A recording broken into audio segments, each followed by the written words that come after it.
페이스북의 리브라 청문회와 함께 비트코인이 요동치고 있습니다. 비트코인은 올해 4월 초부터 강한 상승세를 나타내면서 1년 반이 넘는 오랜 하락세를 끝내고 드디어 상승장이 시작되는 건가 하는 기대를 많은 투자자들에게 갖게 했었는데요. 6월 말과 7월 초에 들어서면서 다시 주춤하는 듯 하더니 리브라 청문회와 같은 이슈와 또다시 각국 정부들의 규제 우려에 부딪히면서 7월 16일 하루 동안 거의 15% 이상의 큰 폭으로 하락하게 됐습니다. 그렇다면 대체 페이스북의 리브라는 무엇인지부터 한번 보겠습니다.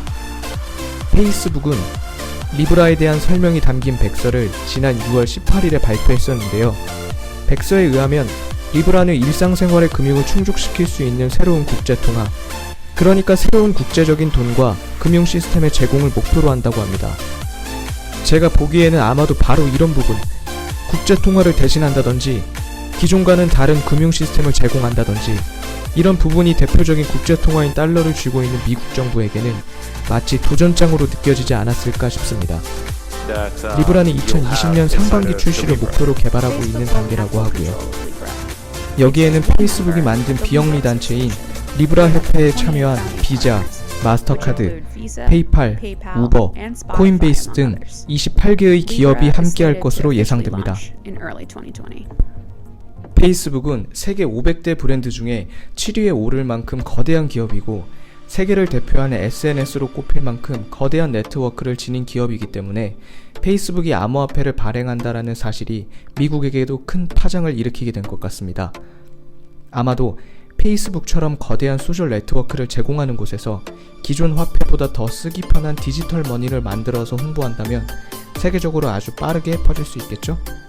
그래서 그런지 리브라에 대해서 미국 정부 차원에서 우려를 나타내기 시작했고 미국의 트럼프 대통령까지 나서서 직접 본인의 트위터에 리브라는 위상이나 신뢰성이 적고 만약 페이스북이나 다른 기업들이 은행이 되기를 원한다면 다른 은행들처럼 규제를 받아야 될 것이라고 말한 바가 있습니다.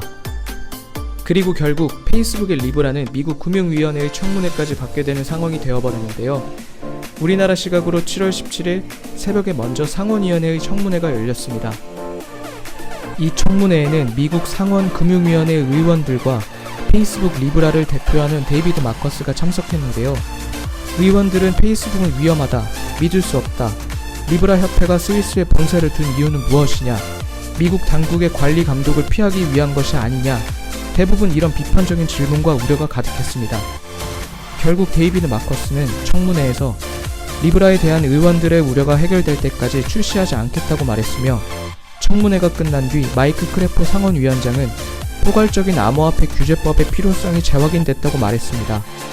이로 인해서 리브라뿐만 아니라 전체적인 암호화폐에 대한 규제가 생길지도 모른다는 우려 때문에 비트코인 시세까지 하락되는 결과가 발생하게 되었습니다. 리브라에 대한 청문회는 한 번으로 끝난 것이 아니라 하원위원회의 청문회까지 이틀간에 걸쳐서 이어졌는데요. 첫날은 우려와 불안감으로 인해서 비트코인 시세가 하락했었지만 둘째 날은 다시 상승하면서 투자자들에게 이제 불안 요소가 사라졌다라는 걸 알려주었습니다. 실제로 하원금융위 청문회에서는 블록체인 기술은 혁신이며 암호화폐는 거스를 수 없는 대세가 됐다라는 공화당 의원들의 우호적인 발언들도 있었으며 페이스북의 데이비드 마커스는 미국이 디지털 통화와 결제 산업에서 혁신을 선도하지 않으면 다른 누군가가 할 것이라며 암호화폐의 도입이 시급하다는 점을 어필하기도 했던 것이 긍정적인 요소로 작용하게 된 것은 아닐까 싶습니다. 과연 이런 거대 글로벌 기업의 암호화폐 발행은 비트코인에게 긍정적인 요소가 되어줄 것인지 아니면 불안감과 위험을 자극하는 악재가 될 것인지 앞으로 리브라와 같은 기업형 코인들이 어떤 방향으로 움직이는지 주의 깊게 봐야 할 것 같습니다.